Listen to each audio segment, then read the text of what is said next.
네, 여러분 안녕하세요. 저 트레인포이딩 트포입니다. 보디빌딩에 요새 이제 이번에 좀 주요한 일이 하나 터졌는데요. 저 여자 선수 알레나 합반이라는 선수가 급작스럽게 좀 이제 고인이 되셨습니다.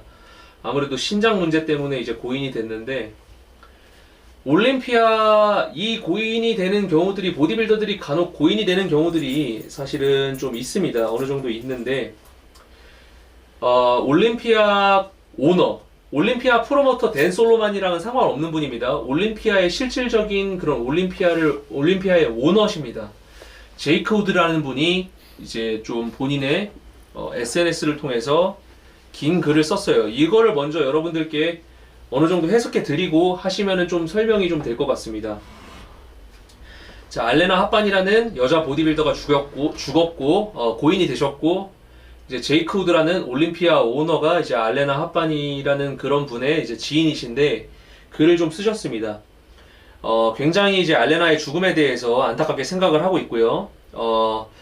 이런 포스팅을 하기 전에 이제 단순히 포스팅을 하기 전에 좀 변화를 주고 싶다라는 언급을 서두에 좀 언급을 했어요. 그래서 이제 좀 생산적인 만남을 가졌는데 이제 짐 매니안과 타일러 매니안이라고 NPC 전체적인 그런 IFBB 프로리그를 총괄 담당하는 NPC 짐 매니안과 그의 손자인 타일러 매니안, 지금 IFBB 프로 저지죠. 이 두 사람을 만났다고 합니다. 피지크 형님 감사합니다. 이렇게 두 사람을 만나서 이제 저징에 대한 이야기를 좀 했고요. 이제 서로 좀 동의가 됐다고 하는데 이 부분은 정확하게 알 수가 없고 짐 매니안과 타일러 매니안의 이런 의견을 공식적으로 아직 언급을 한 게 없기 때문에 이거는 좀 제이크 우드의 말을 빌려서 얘기를 하는 겁니다. 컨디셔닝이 지나치게 이 IFBB 프로리그의 심사 기준에 적용이 되고 있다라는 것을 동의했다고 합니다. 짐 매니언과 타일러 매니안, 제이크 우드 이 세 명의 사람이 이제 IFBB 프로리그의 시합에서 컨디셔닝이 지나치게 이런 저진 기준에 강조되고 있다는 것을 동의를 했다고 합니다. 그래서 이제 이런 변화를 주고 싶어 하는 거예요. 저징에 대해서. 예를 들어 우리가 프로리그에 저징을 했을 때 근육의 쉐입과 사이즈 이런 부분들과 함께 컨디셔닝 이런 모든 부분들을 보잖아요. 이제 그런 부분들에서 이제 컨디셔닝이 지나치게 강조되고 있기 때문에 자꾸 선수들이 이렇게 고인이 되는 경우들이 있다는 거를 제이크 우드가 강조하고 싶으셨던 것 같아요. 그리고 보디빌더들의 가장 큰 사망 요인이 이제 심장 질환인데 대부분 다이어트 과정에서 이제 체지방의 감소를 돕는 그런 이뇨제 성분의 그런 약물들이 심장 질환에 굉장히 안 좋은 건 여러분들도 알고 있죠. 여러분들 의견은 이제 앞에 서두만 좀 다뤄드리고 같이 소통하는 시간을 갖도록 하겠습니다. 머슬 라디오이기 때문에 오랜만에 라이브를 하기 때문에 진행이 매끄럽지 않은 점 죄송하게 됐습니다. 자, 그렇기 때문에 이런 부분들을 조금 더 문제를 삼았고요. 이제 제이크 우드가 하는 말이 훌륭한 선수들의 안전이 첫 번째라는 걸 느꼈고, 이제 아레나의 죽음이 단순히 아레나의 죽음으로 끝나는 것이 아니라, 의미 있는 죽음이 되기 위해서 본인이 올림피아 오너예요. NPC IFBB 프로리그 총괄을 담당하시는 분이 아니고, 단순히 올림피아의 오너세요. 이분이 이제 저징에 대한 판정 기준을 좀 바꾸고 싶어 하시는 글이에요. 그렇기 때문에 이게 좀 논란이 됐었고요. 다양한 의견들이 있고 저의 의견들도 있어요. 진짜 바뀌냐라고 미스터 올림피아께서 말씀하셨는데 아직 그 NPC 짐 매니언과 타일러 매니안의 공식적인 의견은 없었습니다. 자, 여기까지가 이제 서론이고 보디빌딩에 대한 이제 과거서부터 보디빌딩에 대한 이야기를 여러분들께 조금 드리고 싶어요. 과거로 좀 넘어가야 되는데 미스터 올림피아 무대는 과거에 도핑 테스트를 사실상 도입했던 적이 있어요. 바로 1989년 미스터 올림피아 리 헤이니가 챔피언을 지냈던 1999년 미스터 올림피아에서는 도핑 테스트를 도입을 했었습니다. 그리고 리 헤이니는 도핑 테스트를 통과한 최초의 미스터 올림피아였기 때문에 내추럴은 아니겠죠. 어쨌든 도핑 테스트를 통과를 한 미스터 올림피아 챔피언이 됐어요. 1989년부터 이제 도핑 테스트가 진행이 됐었고요. 이게 이제 과거로 거슬러 올라가는 얘기를 하는 겁니다. 그리고 이제 두 번째, 1990년 아놀드 클래식에 숀 레이가 우승을 했는데 아놀드 클래식에서도 도핑 테스트가 진행이 됐었고요. 숀 레이가 도핑 테스트에 실격 처리가 되면서 숀 레이가 아놀드 클래식 최초 두 번째 챔피언이 될 수 있었는데 최초의 챔피언은 리치 가스파리고요. 1990년에 아놀드 클래식을 우승했지만 도핑 테스트에 걸리면서 마이크 앤슬리라는 선수, 2등을 했던 마이크 앤슬리라는 선수가 2대 아놀드 클래식 챔피언이 되었습니다. 이렇게 도핑 테스트가 진행이 된 적이 있었죠. 그리고 여기 이제 보디빌딩을 좀 즐겨보시는 분들이 벌써 알고 계시는데 2001년도에 도핑 테스트가 도입이 됐었습니다. 미스터 올림피아가 폭스, 어떻게 보면 우리나라의 KBS, SBS 같은 공중파인데요. 공중파의 방영이 이제 계약이 되면서 2001년 미스터 올림피아에서도 도핑 테스트가 진행이 됐었습니다. 근데 이제 이 도핑 테스트가 이제 모두의 동의 아래 가장 이제 위험한 약물군이라고 좀 얘기가 되었던 이뇨제 테스트만 진행이 됐었습니다. 이뇨제 테스트만 진행이 됐었어요.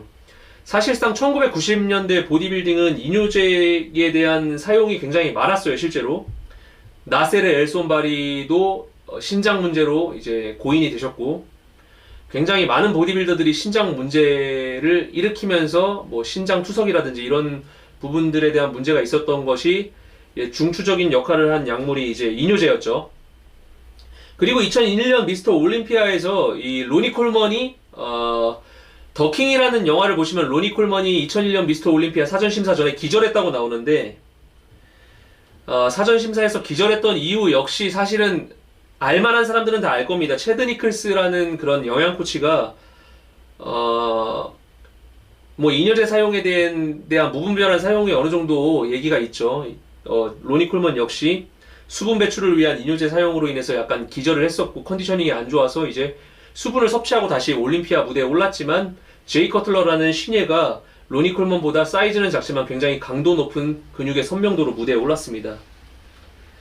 그러면서 제이 커틀러가 사전심사에서 점수가 더 낮게 나왔다. 그 말인즉슨 더 로니 콜먼을 앞섰어요. 사전심사에서 로니 콜먼을 앞섰지만 파이널에서 로니 콜먼이 그것을 만회하면서 로니 콜먼이 파이널에서 역전을 하면서 우승을 했습니다. 하지만 제이 커틀러는 본인의 판정에 대해서 굉장히 불만이 많았어요. 본인의 판정에 대해서 굉장히 불만이 많았고, 그리고 이때 도입되었던 이뇨제 테스트가 랜덤 테스트였어요. 이게 문제점이었어요. 여기서부터가 시작입니다. 이 이뇨제 테스트가 랜덤 테스트였어요. 근데 여러분들이 알다시피 제가 앞서 뭐라고 말씀드렸냐면은 로니 콜먼이 이뇨제 사용으로 인해서 사전심사에 컨디셔닝이 안 좋아지면서 기절을 했다고 했었어요. 굉장히 큰 문제가 되었죠. 로니 콜먼이 기절을 할 정도로 사전심사에서 문제를 일으켰기 때문에 그 말인즉슨 로니 콜먼도 이뇨제를 사용을 했다는 겁니다. 하지만 모두가 쉬쉬를 하고 있었죠. 그죠? 제이 커틀러에게 랜덤 테스팅이 적용이 됐어요. 제이 커틀러는 당연히 그 당시 모든 미스터 올림피아들이 이뇨제를 사용하는 추세였고 제이 커틀러 역시 이뇨제를 사용했습니다. 막판 수분 제거를 위해서. 제이 커틀러에게 그 랜덤 테스트가 적용됐던 메인 원인이 제이 커틀러는 본인이 판정에 불복했기 때문이라고 생각을 했습니다. 그렇기 때문에 제이 커틀러 입장에서는 굉장히 억울하게 좀 생각이 될 수도 있어요. 모두가 이뇨제를 쓰는 걸 본인도 알고 로니 콜먼 역시 심지어 이뇨제로 인해서 사전심사 전에 컨디션 난조를 보였고요. 근데 본인에게 이뇨제 테스트가 적용이 됐기 때문에 제이 커틀러 입장에서는 억울할 수가 있었고 제이 커틀러는 그 이듬해 2002년 아놀드 클래식에만 출전하고 미스터 올림피아에는 보이콧을 시전했습니다. 그리고 제이 커틀러의 상금은 물론 2위라는 타이틀 역시 모두 몰수가 되었어요. 당시에. 여러분들 채팅창에 제가 하는 이야기에 대해서만 좀 관련된 이야기를 달아주시면 좋을 것 같아요. 좀 보디빌딩의 그 주체적인 뭐 그런 보디빌딩의 전체적인 이야기보다는 제가 하는 이야기에 대한 답변을 해주시면 피드백을 드리도록 하겠습니다.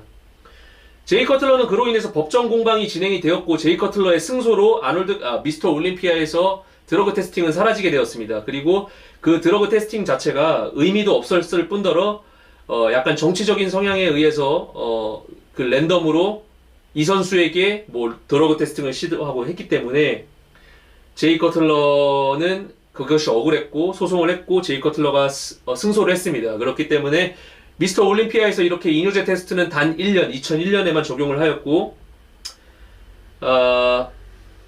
그렇기 때문에 제이 커틀러에겐 적용되지 않았습니다. 자, 그렇기 때문에 제이 커틀러는 2001년 미스터 올림피아 2위 상금 역시 받을 수가 있었고, 2003년 미스터 올림피아부터 다시 한번, 그렇죠. 여기서 도톨님이 굉장히 훌륭한 말을 하셨는데, 이뇨제 테스트, 당시의 이뇨제 테스트는 폭스 방송사와의 계약으로 인한 정말 보여주기식이었어요.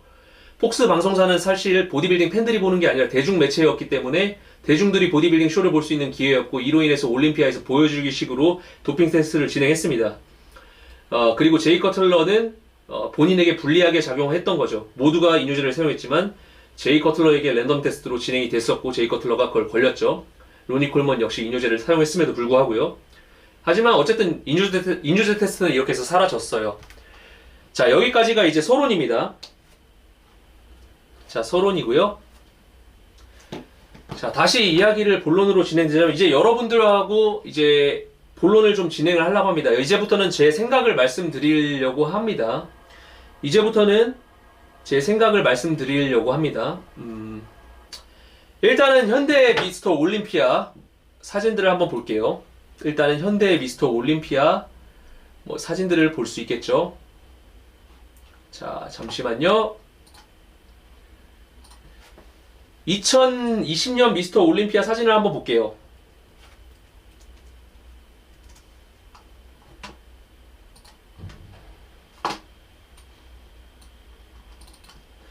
여러분들 보시면 알겠지만은 하디 추판이 사이즈가 큰가요?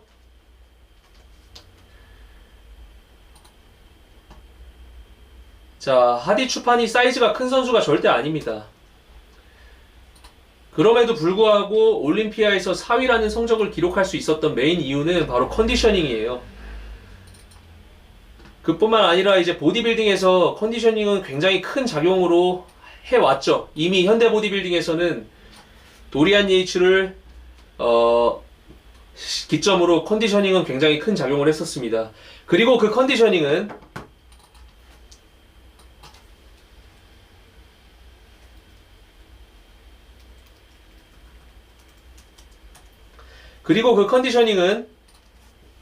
재능이 없는, 어떻게 보면 체형적으로 본인보다 재능이 높은 바디빌더를 이길 수 있는 중요한 무기였습니다.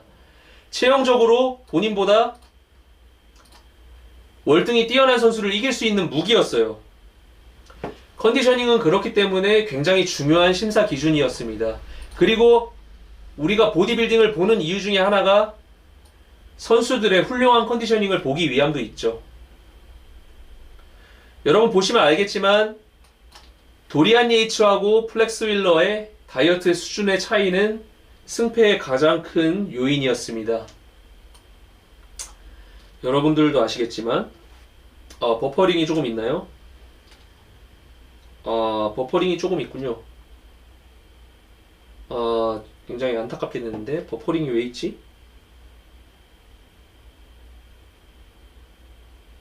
버퍼링이 지금 있나요? 지금은 보이시나요, 여러분들? 지금도 보이시나요? 이제 됐나요? 네, 다시 이야기를 들어가겠습니다. 도리안 예이츠와 플렉스 윌러. 도리안 예이츠가 플렉스 윌러를 이길 수 있었던 이유는 컨디셔닝이었습니다. 메인으로. 그쵸? 그리고 여러분들이 보디빌딩 경기를 여러분들 보신 분들이 굉장히 많을 것 같은데, 실제로 컨디셔닝은 굉장히 중요한 무기입니다. 보디빌딩에서 컨디셔닝은 굉장히 중요한 무기였고, 재능이 어떻게 보면 체형적으로 떨어진 선수들이 재능이 좋은, 본인보다 훌륭한 체형의 선수들을 이길 수 있는 유일한 무기였습니다. 그렇기 때문에 올림피아 무대에서 컨디셔닝은 앞으로도 굉장히 큰 무기로 작용을 했고, 선수들이 컨디셔닝을 잡기 위해서 갖은 노력들을 하죠. 하지만 이 컨디셔닝 자체가 무조건 이뇨제 사용으로 만들어지는 것뿐만은 아닙니다. 이뇨제를 사용 안 하고 다이어트를 했던 보디빌더 중에는 지금은 고인이 되신 존 매도우스, 컨디셔닝으로 굉장히 유명한 바디빌더입니다. 컨디셔닝으로 굉장히 유명한 바디빌더인데, 존 매도우스는 이뇨제를 사용한 적이 없다고 합니다. 이뇨제를 사용하지 않고 컨디셔닝을 잡아냈다고 합니다. 그렇기 때문에 또 여러분들이 무조건 이뇨제 사용만으로 컨디셔닝을 잡아낸다. 컨디셔닝을 판정 기준을 낮추게 되면은 뭐 바디빌더들이 안정성 있게 시합 준비를 할 수 있다.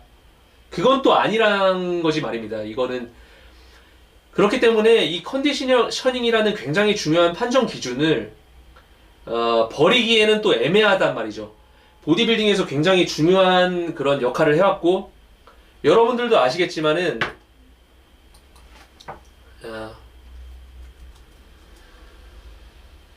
글룻이랑 햄스트링, 둔근하고 햄스트링은 바디빌딩에서 굉장히 중요한 심사 기준이 되었습니다.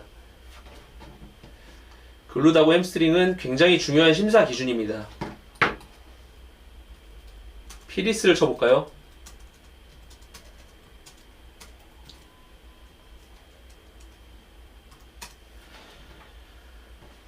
자, 그렇기 때문에 이러한 글룻하고 햄스트링 이러한 부분들을 보지 못하게 된다면은 보디빌딩에서 조금 더 재미 요소가 많이 떨어지지 않을까 하는 것도 있습니다. 자, 이번에 여자 선수의 이뇨제 과사용으로 인한 사망 소식, 그걸로 인해서 지금 이 모든 것들이 시작된 거예요. 올림피아 이제 오너가 아무래도 지나치게 컨디셔닝을 강조하다 보니까 선수들에게 컨디셔닝을 강요하다 보니까 선수들의 건강이 해쳐진다. 이렇게 좀 얘기를 하고 있습니다. 사실 내추럴 선수건 케미컬이 사용되는 선수이건 다이어트가 극한으로 되면은 정신적으로 뿐만 아니라 육체적으로도 많이 한계에 부딪히는 것이 맞습니다. 올림피아 오너가 이제 컨디셔닝이 문제가 된다고 이제 지나치게 컨디셔닝을 강조한 판정 기준 때문에 선수들이 죽어나고 있다는 식으로 얘기를 한 거예요. 근데 어느 정도 제가 봤을 때는 감정적으로 너무 욱해서 하는 발언일 수도 있다고 생각을 해요. 어느 정도는 본인 지인이 이제 죽었기 때문에 하는 말이지만 올림피아에서 컨디셔닝은 계속해서 주요 심사 기준이었죠. 사실 이 컨디셔닝이라는 부분이 심사 기준으로 크게 들어가지 않으면 이 보디빌딩 자체가 저는 이제 보디빌딩하고 212 보디빌딩 클래식 피지크라는 이 종목 자체에서 컨디셔닝을 어느 정도 배제하고 심사를 한다는 게 쉽지 않을 거라고 생각하거든요. 뭐 다른 종목들은 가능할 수도 있지만은 이 보디빌딩이랑 클래식 피지크라는 종목에서 컨디셔닝을 심사를 안 하는 게 굉장히 좀 힘들 수밖에 없죠. 어떻게 보면은 저는 개인적으로 생각했을 때 제이크 우드라는 올림피아 오너의 어떻게 보면은 조금은 감정적으로 대응한 것이 아닌가 싶어요. 아직까지는 NPC 짐 매니언과 타일러 메이니안의 공식적인 의견이 없지만은 보디빌딩과 클래식 피지크를 컨디셔닝 없이 심사를 하는 것 자체는 여러분들의 의견을 이제 좀 듣고 소통을 하는 시간을 갖도록 하겠습니다. 자, 컨디셔닝을 주요 심사에서 빼면 거의 다 매스몬스터로 바뀌는 건가? 저는 또 요 부분도 조금 애매한 게 매스몬스터들이 컨디셔닝을 잡지 못하는데 컨디셔닝을 배제하게 된다면 매스몬스터로 바뀌는 건가? 이것도 어느 정도 일리가 있는 말씀이라고는 생각드려요. 왜냐면 보디빌더들이 극한의 다이어트를 준비하지 않으면은 그 극한의 다이어트 대신 어느 정도 볼륨감이나 사이즈를 준비할 수가 있거든요. 하지만 여러분들 보디빌딩 다이어트를 놓고 보았을 때 어느 정도 펑퍼짐한 그런 다이어트 상태를 보는 것은 예를 들어 이런 모습이겠죠.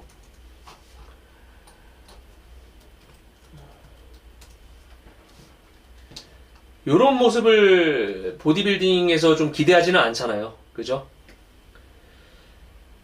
키온 피어슨, 브랜든 커리, 212 오픈 보디빌딩 장악하죠. 다 둥근 안 보면. 저도 이 부분이 맞아. 쉐입과 체형만 보게 되면은 체형적으로 우수한 선수들이 좋은 성적을 기록할 수밖에 없다고 생각합니다. 100번 동의합니다.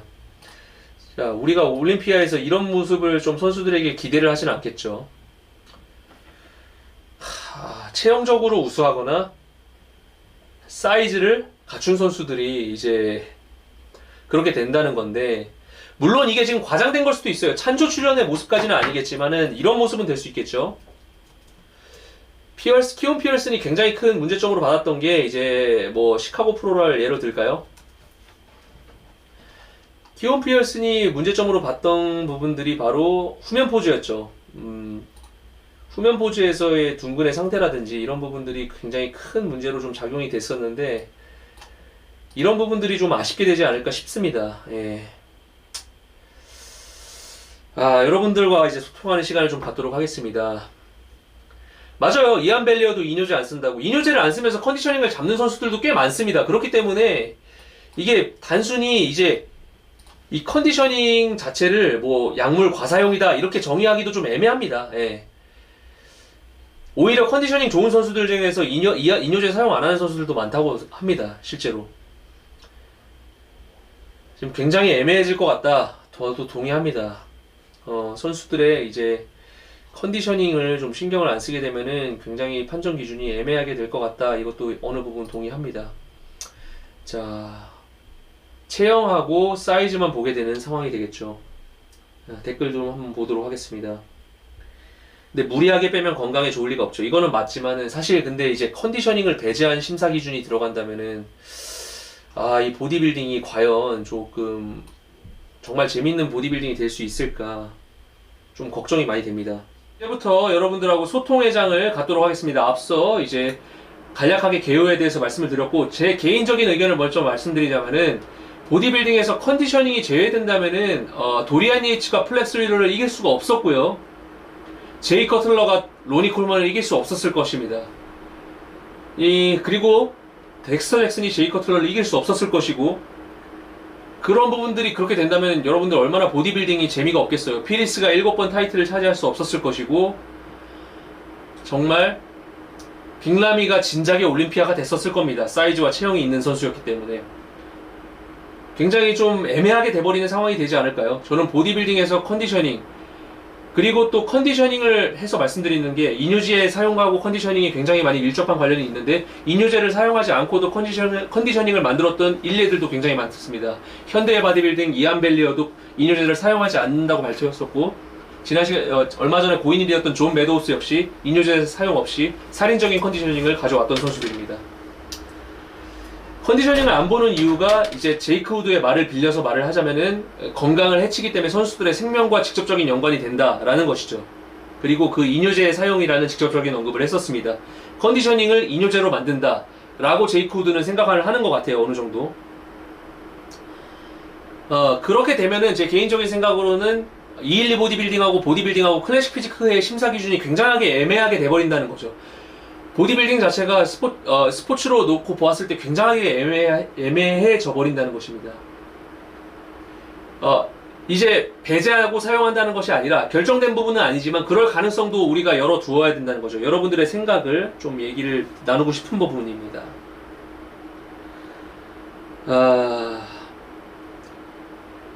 또 렉 걸렸다고요? 현대의 바디빌딩이 컨디셔닝을 배제하고 심사하는 부분은 아니고 이제 제이코드라는 올림피아 오너의 입장입니다. 단순한 입장. 애초에 건강 챙기려면 내추럴 올림피아를 하든가 하지 뭐하러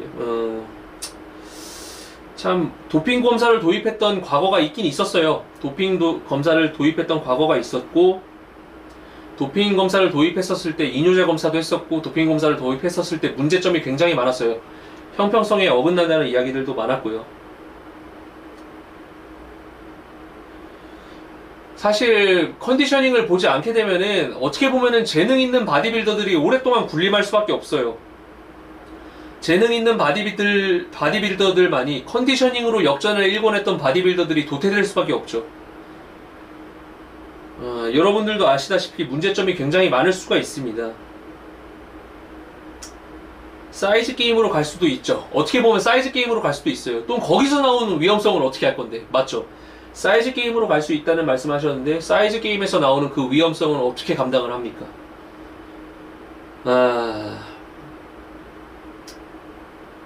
굉장히 큰 문제입니다. 재능이라고 하면은 버디빌더들이 기본적으로 갖고 있는 근육의 쉐입이라든지 근육의 모양이 채점 기준에서 굉장히 높게 평가되면은 과거에 1993년에 플렉스 윌러가 도리안 예이츠에게 패배했던 그런 것들, 그런 모습들을 볼 수가 없다는 거죠. 저는 일단은 먼저 제이크 우드가 굉장히 감정적으로 문제를 해결하려고 하는 부분이 있지 않았나 생각을 합니다.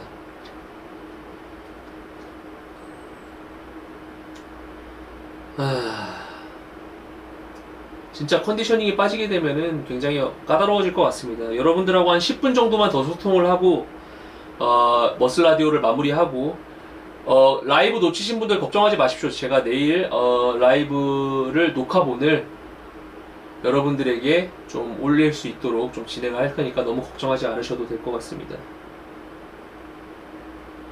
요약본 올라옵니다. 요약본 올라갈 것이고요. 버퍼링 되는 부분이랑 카메라 배터리로 인해서 잘렸던 부분들 매끄럽게 연결해서 올리도록 하겠습니다. 보디빌딩은 90년대가 황금기였죠. 보디빌더들의 90년대에 컨디셔닝 굉장히 살벌했던 만큼 보디빌더들이 고인이 되는 경우나 이런 굉장히 좀 병원 진료를 많이 받았던 그런 시기들이 있었긴 있었습니다.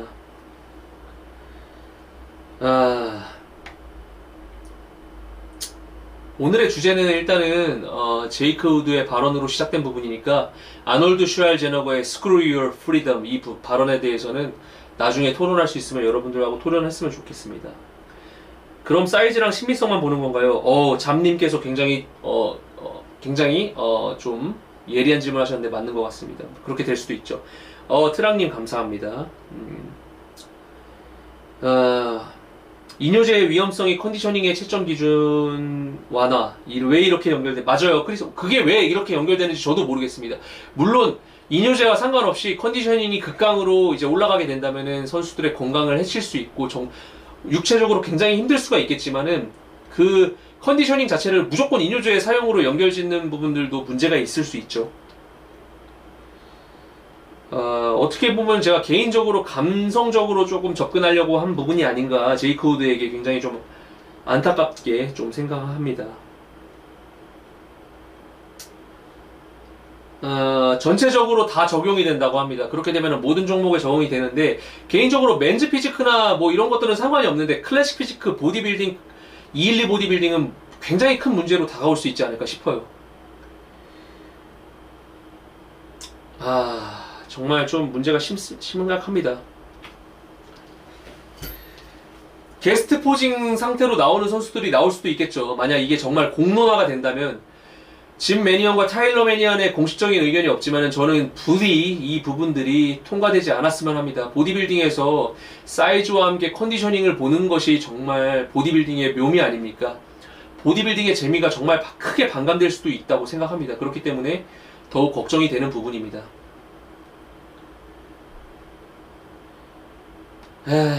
일단은 여러분들하고 소통하는 시간을 마무리하도록 하고요. 영상 놓치신 부분들 제가 영상 연결해서 업로드할 수 있도록 할 테니까 너무 걱정하지 마시고 여러분들의 의견 또 댓글로 달아주시면 제가 성실히 답변할 수 있도록 하겠습니다. 영상을 업로드하고 나서 여러분들의 의견을 댓글로 달아주시면 제가 또 성실히 답변을 할 수 있도록 하겠습니다. 여러분들 긴 시간 머슬라디오 함께 해주셔서 감사하고요. 첫 번째 그 끊기기 전에 들어오셨던 350분 그리고 지금 현재 보고 계신 200분 너무나 감사합니다. 보디빌딩에 대해서 이렇게 여러분들이 큰 관심을 보여주고 매니악한 주제임에도 불구하고 여러분들이 이렇게 관심을 가져줄 줄 상상도 못했고요. 항상 여러분들께 감사한 마음으로 살고 있으니까 응원 많이 해주시고 보디빌딩 채널 앞으로도 공정하고 돈 몇 푼 광고의 노예가 되지 않고 돈 몇 푼의 노예가 되지 않고 보디빌딩 공정하게 제 채널의 취지대로 이끌 수 있도록 여러분들께 최선의 노력을 다할 수 있도록 하겠습니다. 여러분 긴 시간 시청해 주셔서 감사하고 머슬라디오 라이브 마무리하도록 하겠습니다. 영상 이어서 올릴 테니까 너무 걱정하지 마시고 댓글로 의견을 남겨주시면 제가 일일이 제 생각을 답변을 달아드리도록 하겠습니다. 감사합니다 여러분.